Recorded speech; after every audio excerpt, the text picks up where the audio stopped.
네, 안녕하세요. 새나건축의 정혜섭 소장입니다.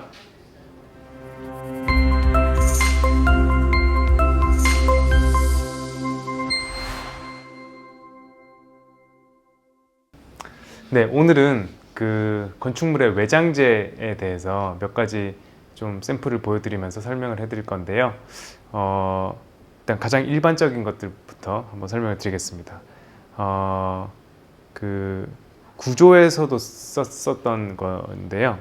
벽돌이죠. 그래서 예전에는 이제 구조체 자체를 벽돌로도 많이 만들었죠. 그래서 연화조 혹은 이제 뭐 조적조라고도 하는데 요즘에 이제 그렇게 구조체로 쓰지는 않고요. 이런 이제 치장벽돌이라고 해서 이제 점토로 구워진 것들도 있고요. 그 다음에 고벽돌이라고 해서 실제로 옛날 그 벽체나 성들을 이제 털어서 가지고 오는 오래된 벽돌, 고벽돌도 있습니다. 그래서 벽돌의 종류는 또 엄청 많은데 오늘은 그냥 벽돌에 이제 어떤 그 변화가 있는지, 그 다음에 벽돌 타일이 어떻게 생겼는지 뭐 그런 것들 같이 한번 보실 텐데요. 벽돌은 이제 다들 아시겠지만 이제 이렇게 쌓아서 이제 그 마감을 하는 재료인데 내화성이 좋고 그 다음에 아무래도 옛날부터 좀 써오던 그 재료다 보니까 그런 조금 고풍적인 이미지, 그 다음에 뭔가 단단한 이미지를 좀 많이 주는 그런, 실제로 지금도 어제 그 외장 재료로 되게 많이 쓰고 있는 재료입니다. 근데 이제 벽돌 자체가 이제 한 장 한 장을 쌓다 보니까 요즘엔 인건비가 많이 비싸져서 벽돌 마감을 하는 것 자체가 좀 비용적으로는 좀 비싸다고 보시면 돼요. 그래서 벽돌 마감이 이제 옛날엔 벽돌집이 싸다 생각을 했었는데 오히려 이제 요즘엔 반대로 벽돌 마감을 하면 조금 더 비쌉니다. 그리고 이제 이렇게 구멍이 뚫린 이제 점토벽돌 같은 것들이 있고, 요런 이제 그 아예 그 민자죠. 구멍이 안 뚫려 있는 요런 이제 벽돌이 있는데 요건 이제 고벽돌이라고 해요. 근데 이런 이제 고벽돌 같은 것들이 더 고풍스러운 벽돌의 고유의 이미지를 만드는 데는 좋은데, 아무래도 이제 이런 구멍이 뚫려 있는 것들보다는 조금 그 공업화된 재료가 아니기 때문에 아무래도 이런 치수의 그 안정성이나 치수의 그 오차율이 되게 크고요. 그다음에 실제로 조금 이제 부서지는 경우도 많이 있습니다. 근데 이제 그런 것 자체를 좀 멋있게 이제 보고 디자인을 하는 거죠. 그다음에 쌓는 것 자체도 오히려 이런 고벽돌 자체가 E형 사이즈가 많기 때문에 인건비도 조금 더 든다고 보시면 돼요. 네, 그다음 중요한 건 이제 이 벽돌 자체를 요즘에 그 시공을 할 때 그 비구조 요소라고 해도 벽돌 자체가 아마 그 뉴스에서 보셨을 거예요. 그 포항 지진 났을 때 이제 벽돌이 이렇게 전도돼서 넘어져서 다 무너졌던 그런 걸 보셨을 텐데, 요즘엔 그래서 벽돌을 쌓을 때도 이제 그러니까 내진 값을 가지게끔 이제 그 철물로 다 잡아줘야 되는 그런 이제 공법을 이제 필수적으로 사용을 해야 됩니다. 네, 그런 걸 좀 주의하시면 될 것 같고, 그러면서 이제 단가가 더 높아지는 상황이 발생한 거죠. 그 다음에 이제 이게 단가가 워낙 이제 높다 보니까 조금 이제 편법적으로 다 쌓아놓고 마감을 다 해놓고 이제 벽돌처럼 보이고 싶은 그런 요구들이 있어서 이런 이제 벽돌 타일을 만들기 시작했어요. 그래서 쉽게 이제 겉으로만 붙여놓은 것만 보면 이 두께 값이 안 보이기 때문에 이렇게 얇은 타일을 실제 그 단열재와 메쉬 미장 위에 이제 본드, 그러니까 뭐 몰탈 본드로 붙여서 시공을 하는 방식이에요. 그러다 보니까 결국에는 이제 코너 부위, 벽돌은 이제 이렇게 두께값이 있기 때문에 코너를 쌓아도 이제 벽돌의 그 형상이 딱 바로 보이죠. 이렇게 기역자로. 이제 그런 것들을 이제 똑같이 구현하기 위해서 이렇게 이제 코너 타일이라는 걸 제작을 해서 붙이기 시작했습니다. 그래서 벽돌을 하고 싶은데 비용은 조금 모자르고 하시는 분들이 이제 요 선택을 많이 하세요. 그래서 꼭 하실 때는 코너 타일이 있는 벽돌 타일을 고르시는 게 아마 벽돌 모양을 내기가 쉽다라는 걸 이제 주의하셔야 돼요. 왜냐하면 이 코너 타일이 없으면 그냥 이 단면이 보이는 거거든요. 붙여놓으면. 그러면 그냥 타일 붙여놓은 게 보이는 거예요. 그래서 한눈에도 이거는 벽돌이 아니구나를 알 수 있는 거죠. 그래서 코너 타일로 있는 거를 꼭 쓰시라. 말씀을 드리고, 뭐 이런 것들은 워낙 이제 종류가 많습니다. 네, 색깔도 많고 종류도 많고, 이제 뭐 아마 뭐 실제로 이제 요거 재료를 신축하고 건축하실 때는 저희랑 상담을 하시면 더 많은 재료와 샘플 보여드릴 수 있으니까요. 그래서 요거는 이제 고벽돌 형식의 그 벽돌 타일을 보여드린 거고, 요즘엔 또 이런 이제 시멘트 계열의 시멘트 벽돌 타일이 나와요. 실제로 얘도 더 두꺼운, 그러니까 요즘에 이제 그냥 소위 말해서 롱브릭이라고 하는데, 롱브릭이라는 것 자체가 사실 이게 훨씬 이제 두꺼운 그 벽돌이에요. 이렇게 길고 두꺼운 벽돌인데, 얘를 또 타일의 형태로 이렇게 얇게 만들어서 붙이게끔 하는 뭐 이런 이제 롱브릭 타일도 있습니다. 근데 요거는 이제 워낙 길다 보니까 치수 안정성이 좀 떨어져서 이게 조금 휘기도 하고, 그래서 붙여놓으면 조금 이게 단이 좀 지기도 하고 그래요. 그래서 그런 것들이 조금 단점일 수는 있으나, 요즘에 조금 그 시멘트 계열의 회색 빛을 좀 좋아하시는 분들은 이런 타일도 이제 많이 쓰십니다. 네. 실제로 생활건축이 최근에 이제 리모델링 시공한 사례들도 이 타일을 썼던 경우가 있습니다. 그래서 이제 그 벽돌과 이제 벽돌 타일에 대해서 이제 어떤 관계가 있고 어떻게 변형해서 쓰는지를 잠깐 보여드렸고요. 코너 타일, 이게 상당히 중요할 것 같습니다. 그 다음에는 요것도 조금 이제 변형된 사례예요.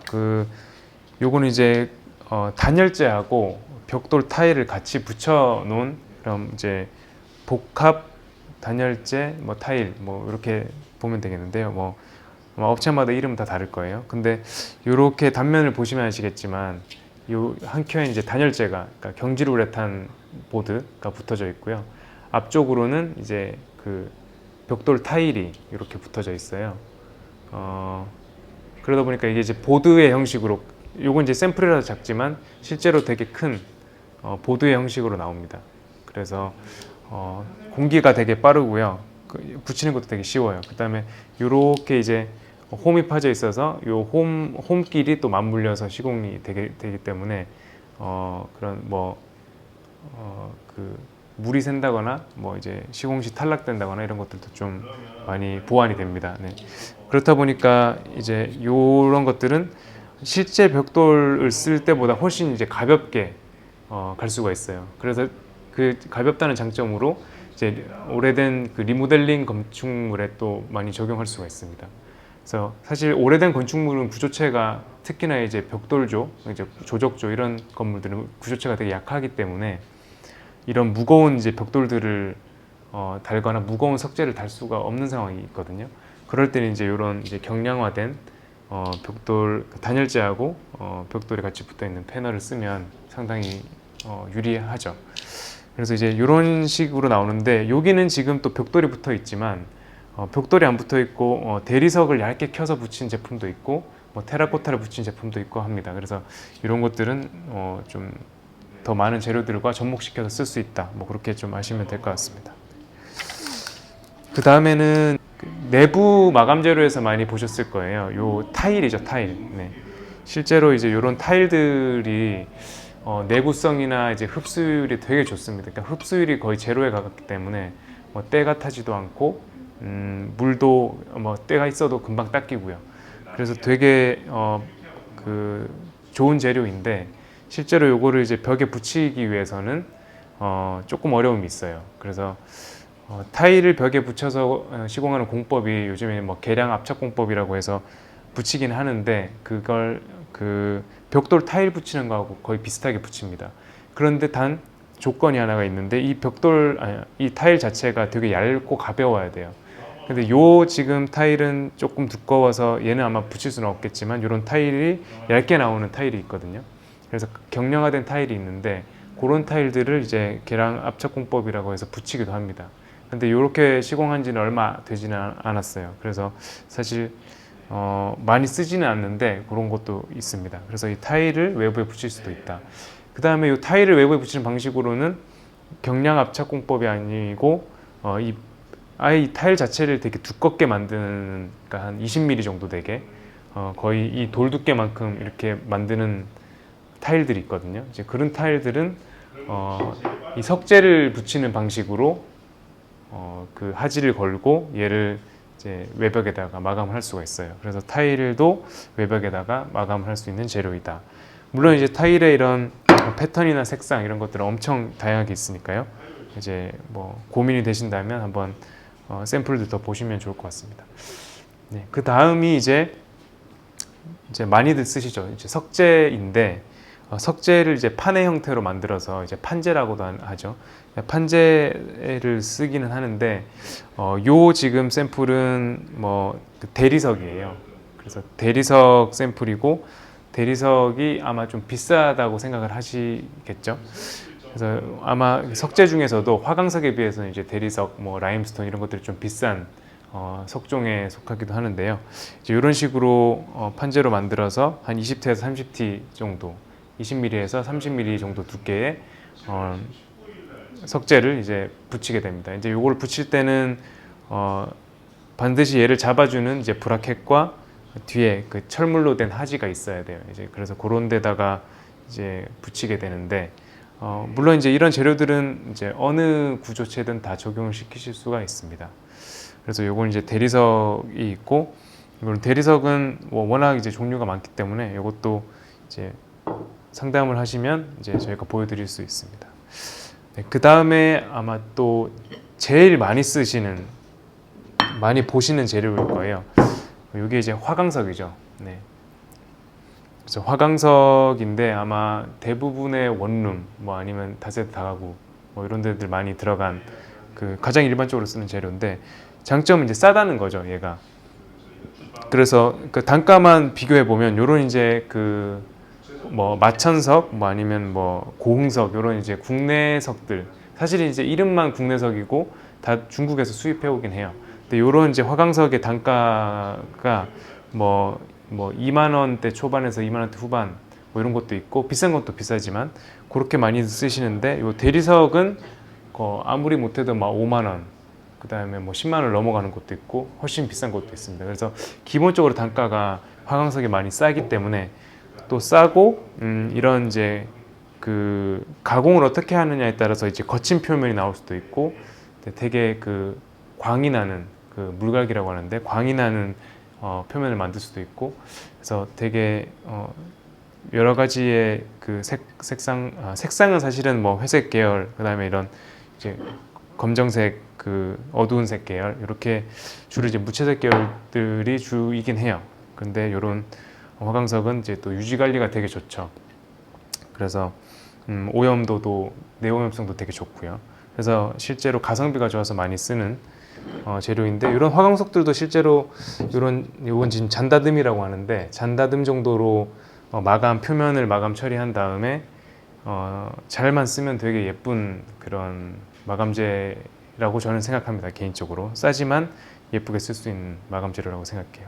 근데 이제 이런 판재들의 또 단점이라고 하면 그 사이즈가 거의 어느 정도 정해져 있어요. 아니면 그걸 또 잘라서 이제 판들끼리 이렇게 붙이죠. 이렇게 붙이게 되는데 이렇게 이제 붙였을 때 요 조인트 부분, 중간에 생기는 이 조인트 부분, 이음새 부분은 이제 코킹 처리를 해줄 수밖에 없어요. 물이 들어가니까요. 이제 그런 것들이 조금 이제 미관상 뭔가 안 좋은 부분들이 생기고 신경을 좀 많이 써야 되는 부분들이 생깁니다. 네, 그 다음으로는 이제 요거 이제 테라코타라는 재료예요.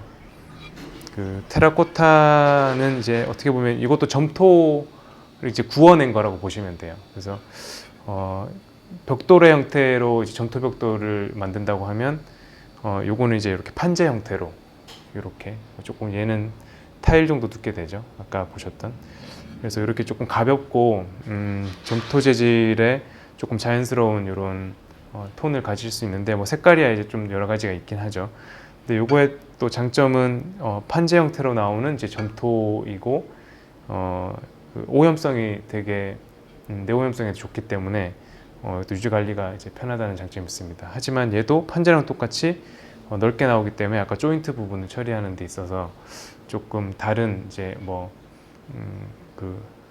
재료 분리대가 들어온다거나 이제 코너 몰딩이 들어온다거나 뭐 그런 것들이 필수적으로 있어야 되고 그 창 주변에 자연스럽게 만들기가 조금 어려워요. 그래서 창 주변은 항상 몰딩이 가는 그런 이제 재료라고 보시면 돼요. 네. 그래서 이런 이제 테라코타도 이제 뭐 바닥, 뭐 벽, 계단 이렇게 다 쓸 수가 있습니다. 네, 그리고 이제 또 마지막으로 이제 보실 거는, 저는 사실 이 재료 되게 좋아하는데 가장 가성비적으로도 좋고 형태나 모양을 만들기에도 되게 좋아요. 그리고 색상이랑 질감도 되게 여러 가지고요. 그래서 테라코타라는 그 테라코타사의 스타코라는 제품이고, 요거는 이제 일명 뭐 드라이비트라고 하시는 분들도 계시고 뭐 스타코라고 알고 있는 분들도 계실 거예요. 그래서 이제 뭐 크게는 이제 외단열 시스템의 이제 마감재, 뭐 미장 마감재 이렇게 보시면 되는데, 단열재 위에 미장 마감을 하고 이제 바로 얘를 이제 펴서 바르는 거예요. 뭐 사람이 이렇게 뭐 펴서 바를 수도 있고 뭐 기계로 뿌릴 수도 있고, 이제 그런 것들에 따라서 이제 질감을 여러 가지 형태로 만들 수 있는데, 색상도 뭐 되게 다양하게 많습니다. 근데 이런 것들이 이제 아마 그 깔끔하게 그 덩어리처럼 딱 보이는 건물들이 있을 거예요. 그러니까 아까 석재 판재는 그 판재들끼리 만날 때 매지 부분들이 이렇게 줄눈이 다 가잖아요. 그런 것들이 보인다고 한다면 이제 이 스타코의 장점은 그런 이제 줄눈들이 아예 없이 그냥 매끈하게 평면을 만들 수가 있어요. 그래서 그런 것들이 장점이라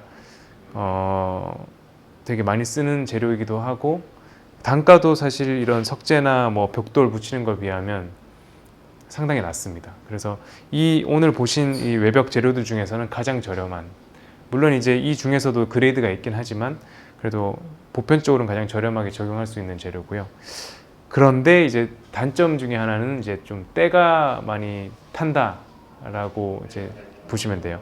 그래서 아무래도 이런 이제 순백색의 이런 재료들은 뭐 때가 안 보일래 안 보일 수가 없겠죠. 그 다음에 좀 이렇게 보시면 아시겠지만 이제 거칠기 정도가 다르긴 한데, 어느 정도 이렇게 그 질감 자체가 거칠거칠하기 때문에 때국물들 같은 것들이 조금 뭐 잘 보이기도 하고 잘 이제 지우려면 조금 애를 먹기도 해요. 그래서 덧칠하기도 하고 하거든요. 근데 이제 이런 재료들을 스타코를 쓰실 때는 필수적으로 이제 물 끊기, 그러니까 때가 타는 이유가 뭐 그냥 비를 맞는다고 그냥 얘가 더러워지는 게 아니라 뭐 그렇게 되는 재료는 쓰면 안 되겠죠. 그러니까 뭐냐면 먼지가 뭐 지붕이나 이런 창틀에 쌓였다가 비가 올 때 그 먼지들을, 시꺼먼 먼지들을 쓸고 비가 흐르면서 이제 벽을 타고 내리는 거거든요. 그래서 이 스타코라는 재료를 쓰실 때는 반드시 그 물 끊기를 잘 만들어 주셔야 돼요. 창 하부에 만들거나 이제 그 파르펫이라고 하죠. 그 건물의 제일 상단 부분, 마감재가 끝나는 상단 부분에 그 물끊기 두 겹석 이런 것들을 잘 만들어 주셔야 때가 좀 덜 타는 재료이긴 합니다. 네. 그래서 이 재료를 또 보셨습니다. 이 한번 질감을 가까이서 보시면 표시가 되실지 모르겠는데, 뭐 일반적으로는 이제 이렇게 뭐 돼 있어요. 점점 갈수록 이제 거칠어지는 거죠. 네. 이거보다 뭐 더 거친 것도 있고요. 뭐 이렇게 조금 페인트 자국처럼 이렇게 나오는 것들도 있고요. 완전히 매끈매끈한 애들도 있어요. 근데 제일 많이 쓰는 거 정도는 이렇게 돼요. 네, 오늘은 그 외장 재료에 대해서 조금 살펴봤고요. 이제 뭐 여러 가지 이제 뭐 단가별로도 있고, 그다음에 물성이나 재료에 따라서 다른 부분들이 많이 있는데, 이제 이런 것들이 좀 많이 복잡하게 느껴지실 수도 있어요. 오늘 보여드린 게 다가 아니기 때문에 혹시라도 이제 궁금하신 거나 이제 뭐 다른 샘플들을 더 많이 보고 싶으시면 이제 저희 사무실로 상담을 신청하시면 보여드릴 수가 있습니다. 오늘 이 외장 재료에 대해서 도움이 되셨다면 구독과 좋아요 부탁드립니다. 감사합니다.